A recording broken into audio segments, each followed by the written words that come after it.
In the desolate reaches of northern France, the ancient St. Agnes church stood as a forgotten relic, shrouded in the fog that perennially swept through the valley.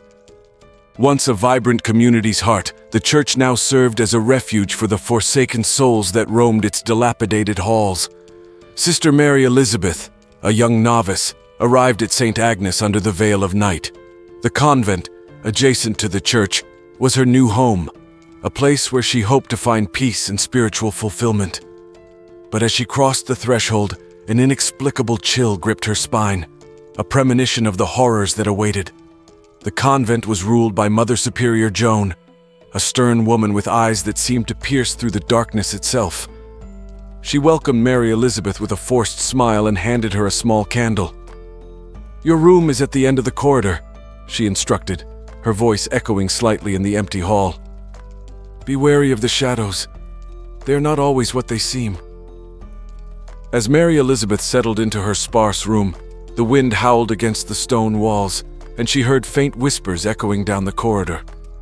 Unsettled, she ventured out, her candle casting long, dancing shadows against the walls. The whispers grew louder as she approached the church, the words indiscernible, but filled with a desperate urgency. Pushing open the heavy oak door, she peered inside. The church was bathed in moonlight, the stained glass windows creating patterns on the floor that seemed to writhe and twist. In the nave, a figure knelt in prayer, a nun, shrouded in a black veil.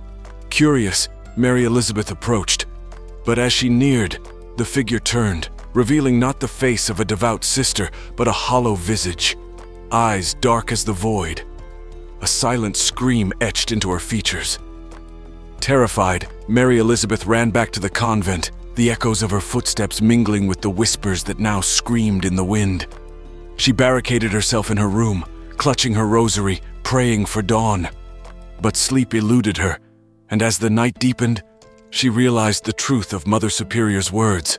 The shadows were alive, and they whispered secrets of a cursed past, of a nun buried within the church walls, her spirit bound to the sacred ground, seeking vengeance.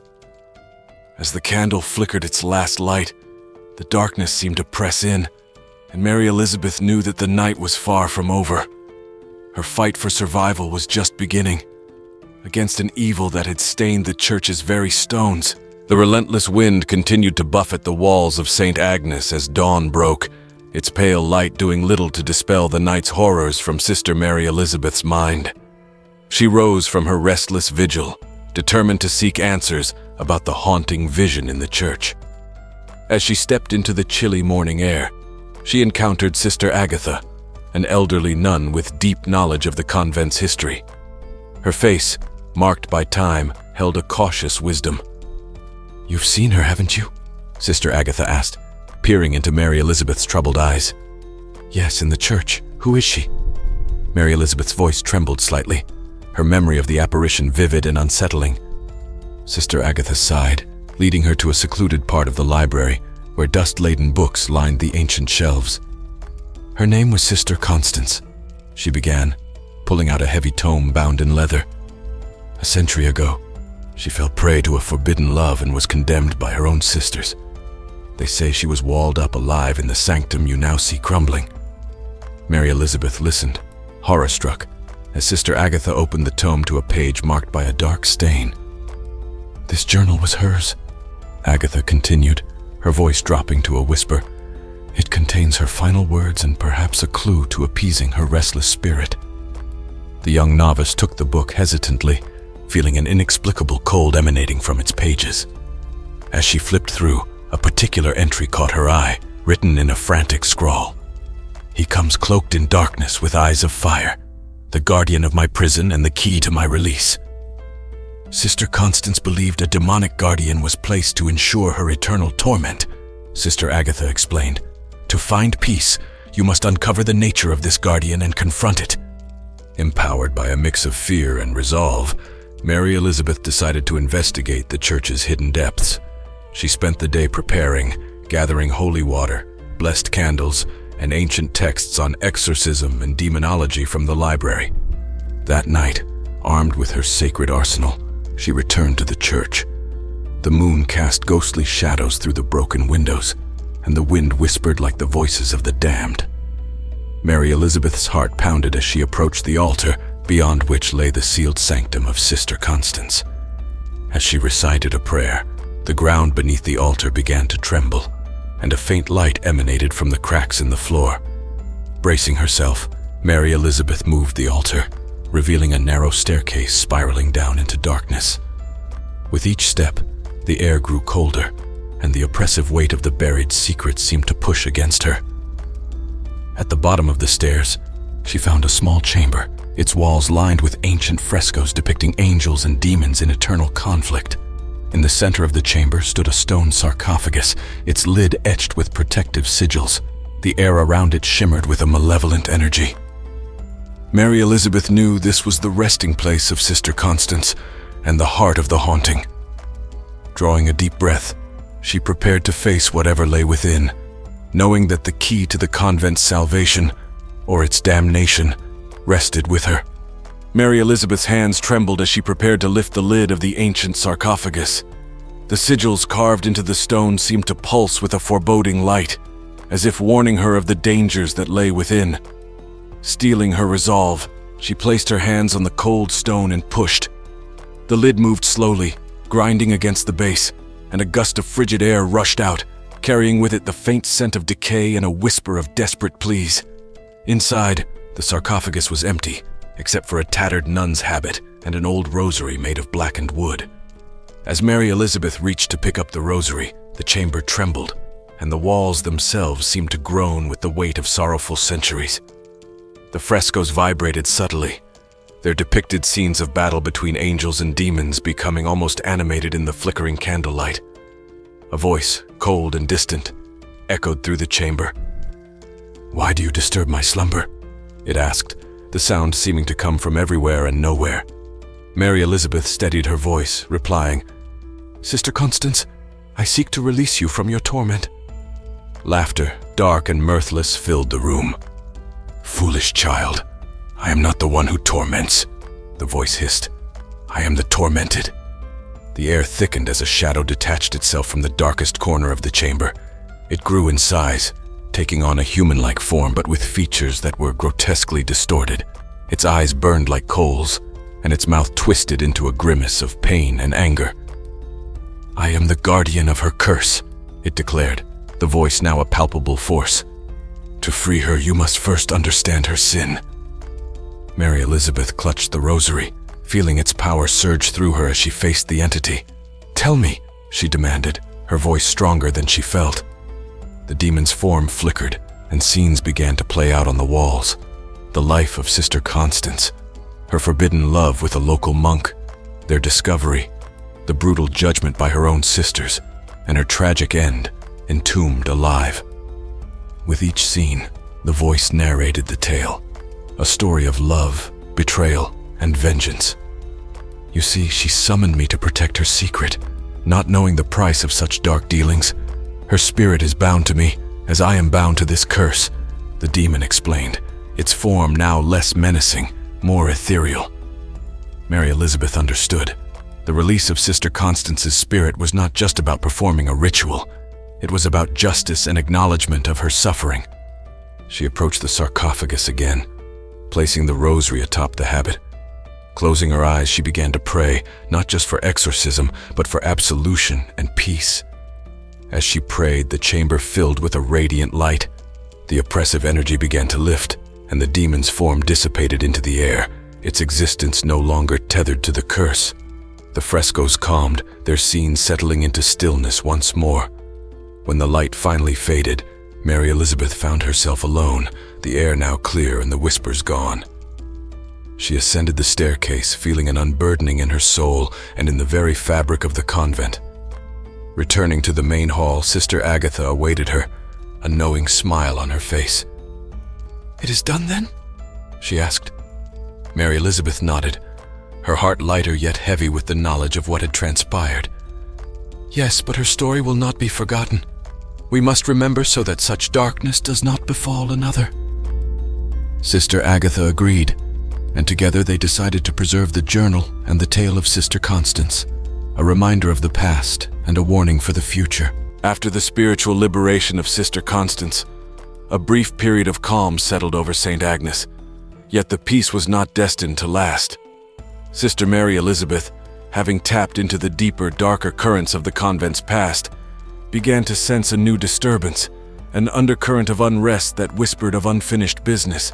One misty morning, as she walked through the dew-soaked gardens that surrounded the convent, she stumbled upon a hidden garden statue, overgrown with ivy and nearly forgotten by time. It was an angel, its face sorrowful and its hands positioned as if it were mourning. Beneath the statue, partially buried in the earth, she discovered a small, locked chest. Intrigued and cautious, Mary Elizabeth brought it to Sister Agatha.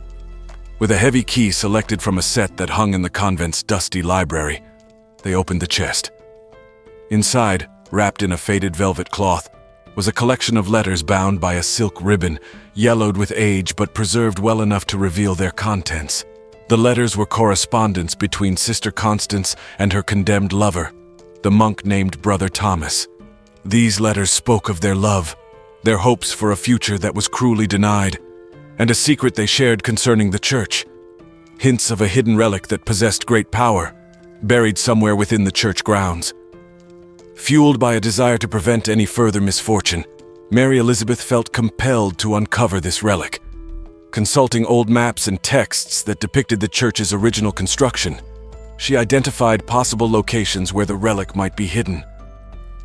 That night, armed with a lantern and a shovel, she ventured into the oldest part of the church's crypt, guided by the maps and the desperate words scribbled in the margins of the lover's letters.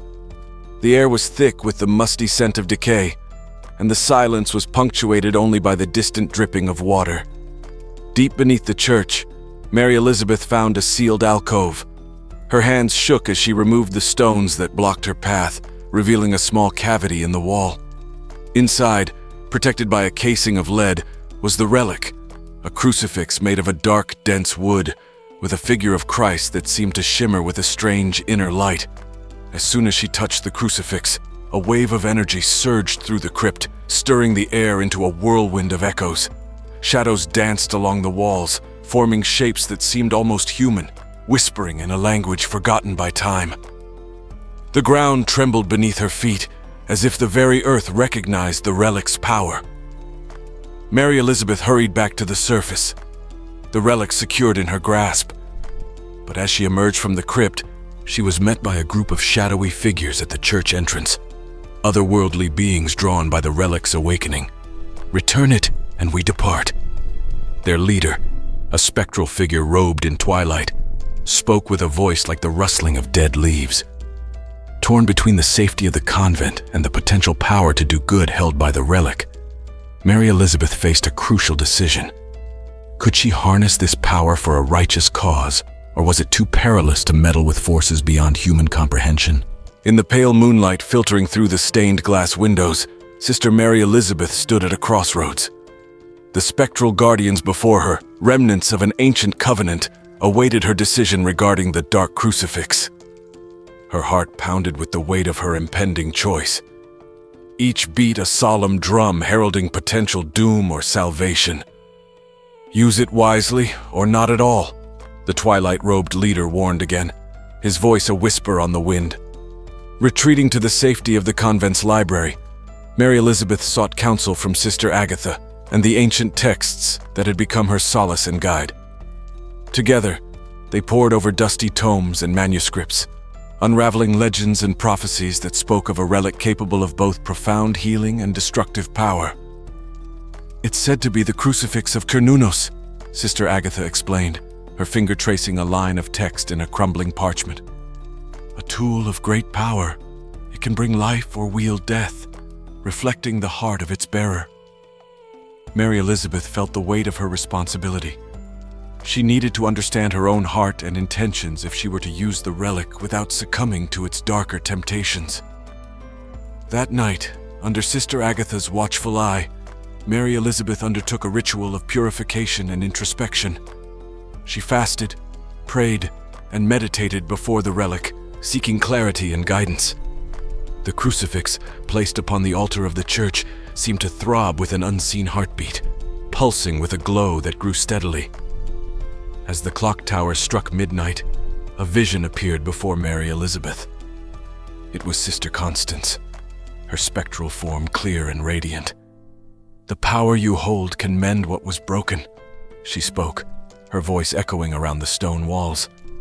"But it can also shatter what is whole."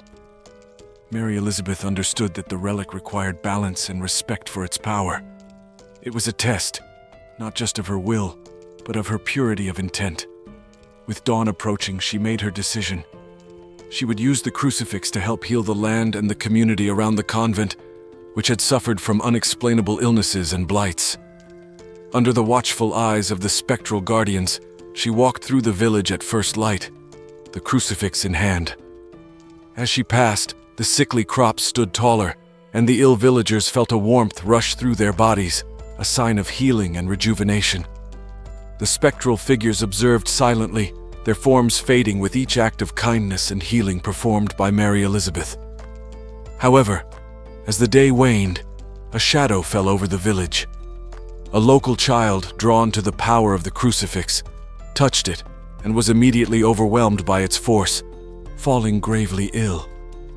Mary Elizabeth realized the relic's power was too great for unchecked use. It demanded wisdom and restraint. Returning to the convent, she confronted the twilight-robed figure who appeared to her once more. "You have seen its potential for both good and ill," he intoned. "Will you keep it, knowing the burden it brings?" Mary Elizabeth, her resolve strengthened by the day's trials, replied, "I will keep it, not for myself, but safeguard it here, where we can protect it from misuse and understand its mysteries more fully." The figure nodded, and as he dissipated into the morning mist, he left behind a final whisper.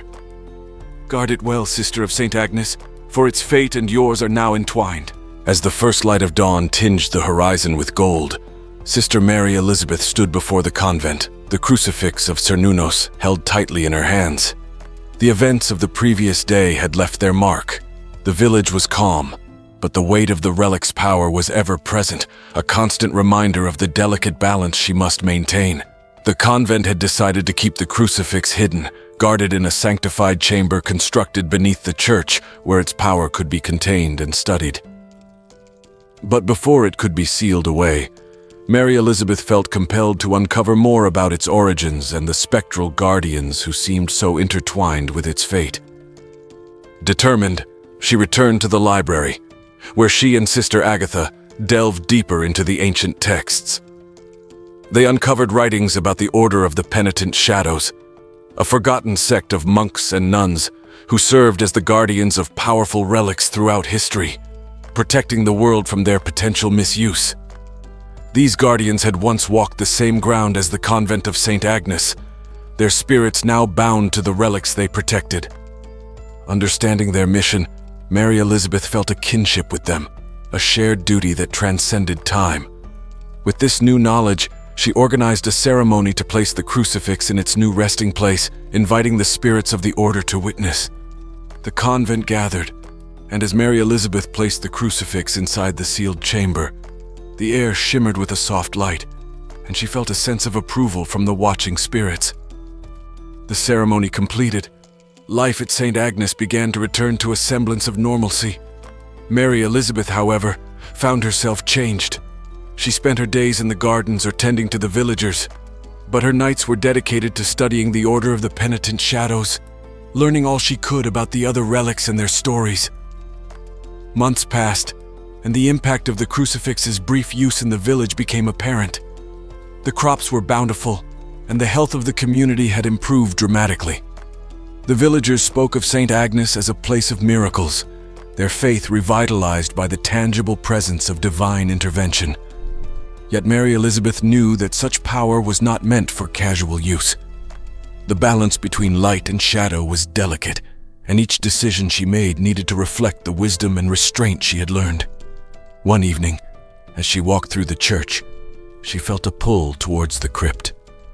Descending the stairs, she stood before the sealed chamber where the crucifix was hidden. She whispered a prayer, not for power or for miracles, but for strength and guidance. As she turned to leave, she thought she saw a figure in the shadows, a guardian, watching over her and the relic. She smiled slightly, comforted by the presence of the order, knowing she was not alone in her responsibility. St. Agnes had become a beacon of hope, a place where the veil between the earthly and the divine was thin. Mary Elizabeth had found her purpose, not just as a keeper of the relic, but as a guardian of the balance between darkness and light. As the story of St. Agnes and its protectors continued to unfold, Mary Elizabeth faced each day with a renewed sense of duty and vigilance, guided by the wisdom of the past and the hope for the future.